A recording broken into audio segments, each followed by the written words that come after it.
ప్రేమైన దేవుని వాళ్ళరా, ఇదిగో దేవుని వాక్యం పట్టుకున్నవాడు చాలా గొప్పవాడుగా మారిపోతాడు.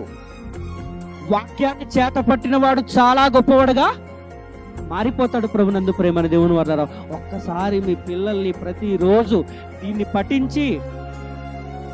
పాటించేటట్టు చూడండి, చాలా గొప్పవారిగా మారిపోతారు. ఇక్కడ ఏమంటున్నాడంటే, నేను చదువుతున్నాను చూడండి, ఇక్కడ క్రీస్తు యేసునందుంచవలసిన విశ్వాసము ద్వారా రక్షణార్థమైన జ్ఞానము నీకు కలిగించుటకై శక్తి గల పరిశుద్ధ లేఖనమును బాల్యము నుండి నీవెరుగుదువు. అంటే తిమోతి గారికి ఎప్పటి నుండి వాక్యం వచ్చు? బాల్యము నుండి నేర్చుకున్నాడు. బాల్యము నుండి ఎవరి వల్ల నేర్చుకున్నాడు? తల్లి ద్వారా నేర్చుకున్నాడు, సంఘము ద్వారా నేర్చుకున్నాడు. కనుక వాక్యము తిమోతి గారిని గొప్పగా చేసింది. తిమోతి గొప్పవాడుగా మారడానికి గల కారణం ఏంటంటే, వాక్యము బాల్యము నుండి నీవు లేఖనమును, పరిశుద్ధ లేఖనమును ఎరుగుదువు, దానిలోనే నిలకడగా ఉండుము అంటున్నాడు. చూసారా? అంటే తిమోతి గారిని గొప్ప చేసింది ఏంటంటే దేవుని వాక్యం. ప్రభునందు ప్రేమైన దేవుని వాళ్ళరా, ఈ వాక్యాన్ని పట్టుకున్నవాడు చాలా గొప్పవాడుగా మారిపోతాడు.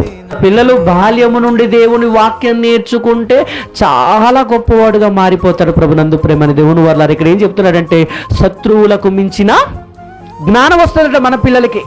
మరల కింద ఏం చెప్తున్నాడు? నీ శాసనములు నేను ధ్యానించుచున్నాను, కావున నా బోధకులందరికంటే నాకు విశేష జ్ఞానము కలదు. నా బోధకులందరికంటే విశేష జ్ఞానము కలదంటున్నాడు. అంటే ఎవరైతే దేవుని శాసనములంటే దేవుని వాక్యాన్ని ధ్యానిస్తారో, దేవుని మాటలను చదువుకుంటారో, దేవుని మాటలు వింటారో, దేవుని మాటలు నేర్చుకుంటారో, వారికి శత్రువులకు మించిన జ్ఞానం ఉంటుంది. వారికి నా బోధకులందరికంటే నాకు విశేష జ్ఞానం, అంటే బోధకులకు మించిన జ్ఞానం ఉంటుందంటే ఎంత గొప్ప భాగ్యం అండి. బోధకులకు మించిన జ్ఞానమట. అంటే మీ పిల్లలకు బోధకులకు మించిన జ్ఞానం రావాలంటే మీ పిల్లలను ఏం చేయాలంటే, దేవుని శాసనములంటే దేవుని వాక్యమును ప్రతినిత్యం ఏం చేయాలి? చదివించాలి.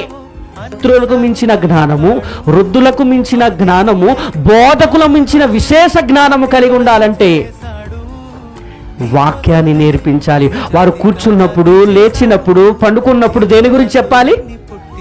వాక్యం చెప్పాలి. తిమోతి గారు గొప్పవాడుగా మారడానికి గల కారణం ఏంటంటే వాక్యము. ఆ వాక్యం ఎవరి వల్ల నేర్చుకుంటున్నాడు?